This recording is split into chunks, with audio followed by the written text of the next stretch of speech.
how many snaps did they run in the 14 personnel? That's only for us. 100% of the snaps.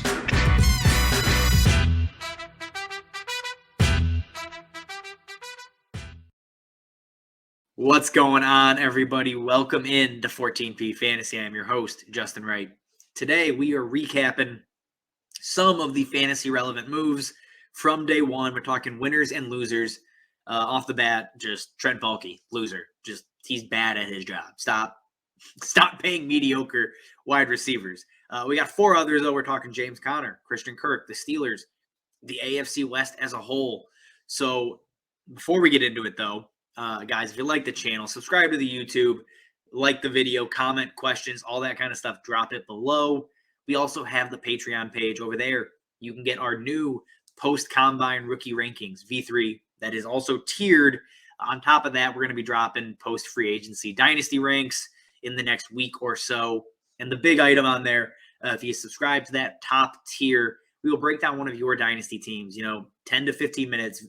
Me and Marco both talking trades, moves to make, how to position yourself for 2022 and beyond.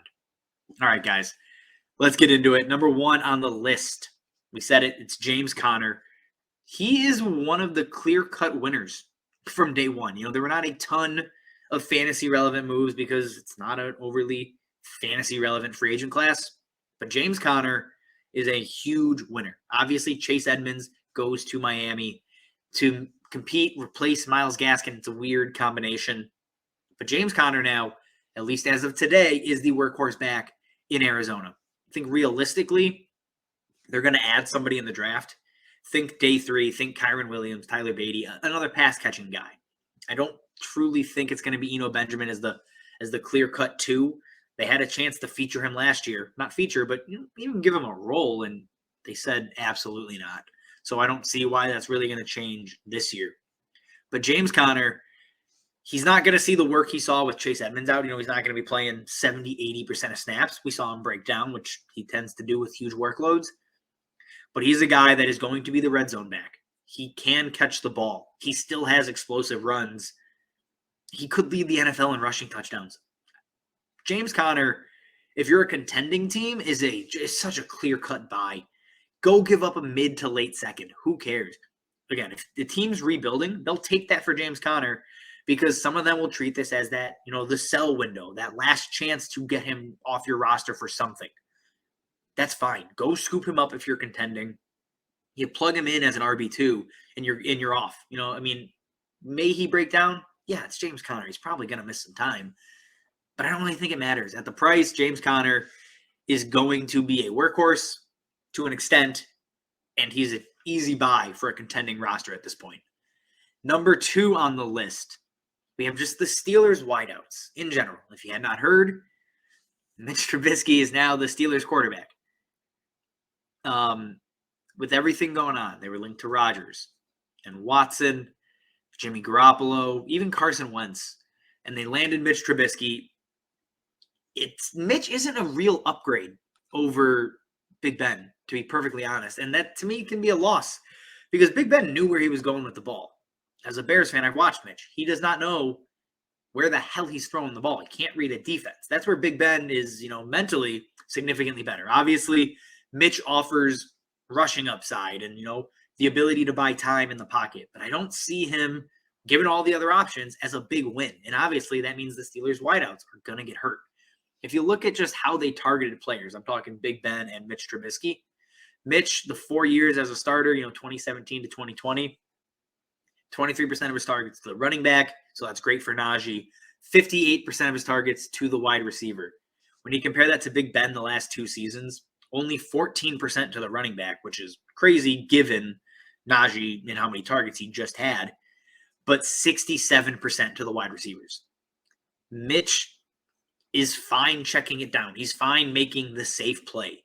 He's hopefully not going to force the ball and, cause a bunch of errors and make it harder for the defense. So there's a chance they'll still see similar target shares, in respect to the market, but I think that overall market share is going to shrink for these wide receivers. So it's not ideal. Again, is it backbreaking? Absolutely not. But it's just not what you wanted to see as a huge Deontay Johnson fan, as someone who thought Claypool had a chance to emerge potentially, as a year 3 guy finally. It's just all around not ideal. So because of that, Steelers wideouts got to come in as, quote unquote losers here. Next guy on the list, we have Christian KIRK. Christian KIRK is only 25 years old, obviously coming off of a career year. The first time he played 17 games in a season. He set career highs in receptions, not in targets, but yardage, and, one off of his career high on touchdowns. It's less about what Christian KIRK can be and more about what the Jaguars paid for him. Christian KIRK is a winner because he has a contract worth up to $21 million a year. That's wide receiver 3 in terms of salary on the season. It's a bad contract. However, if you're going to follow the money, and yes, they brought in Zay Jones and they're making a bunch of other crappy moves, but Christian KIRK is paid now as the wide receiver 1 in this offense. Does that mean he's guaranteed to produce that number? I don't think so.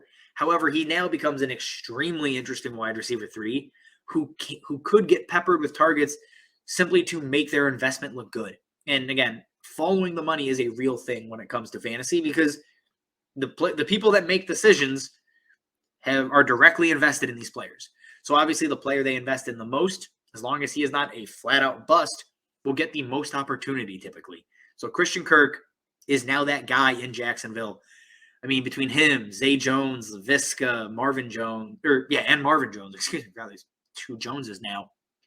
Christian KIRK is the guy you're going to want there. Does that mean he's a top 24, top 20 guy? No, absolutely not. However, I do think this is an upgrade for him out of Carolina with a chance to potentially be the one in an offense. Obviously, something he hasn't been able to do with Fitz and AJ Green for a season, and obviously DeAndre Hopkins, the big one there. So Christian KIRK coming out as a winner, his bank account, as well as his potential fantasy opportunity. And lastly, guys, to close us out, losers. AFC West offenses. The Chargers are going insane right now. They've obviously traded for Khalil Mack prior to free agency. They go and they then sign Sebastian Joseph Day on the defensive line to shore up a terrible run defense. And then they give a 5-year contract to J.C. Jackson. It's not great. And obviously I'm never going to fade entire offenses because they play a team twice, right? That's a terrible process. But it makes Derek Carr specifically significantly less attractive. You now have to go against the Chiefs. And that's typically a shootout. That's great. And then you have the Chargers and the Broncos, just 4 terrible games on your schedule now. And it's just, again, I'm not going to fade them because of these games. But man, does it suck if you're Josh McDaniels and Derek Carr. You're looking across and going, well, shit, these defenses are spectacular. So it's a tough look for them. Obviously, they are not making splash free agency moves right now. And maybe they will, but right now they are going to struggle. And it's going to be ugly. The entire division is just in an arms race. And the Chargers are trying to catch up and finally break through, what they couldn't do with Phillip Rivers, really. So it's going to be an interesting one, but it is a tough day for the AFC West offenses right now. All right, guys, that is all I have for you. Again, if you like what we're doing here, subscribe to the channel. Questions, comments on anybody I didn't cover, maybe a Chase Edmonds, Myles Gaskin, both kind of losers in this situation in my mind. But drop questions below, guys. We're happy to answer them. Follow us on Twitter. The handle's up there. All right, guys, as always, thank you for watching, and we will see you next time. How many snaps did they run in the 14 personnel? That's only for us. 100% of the snaps.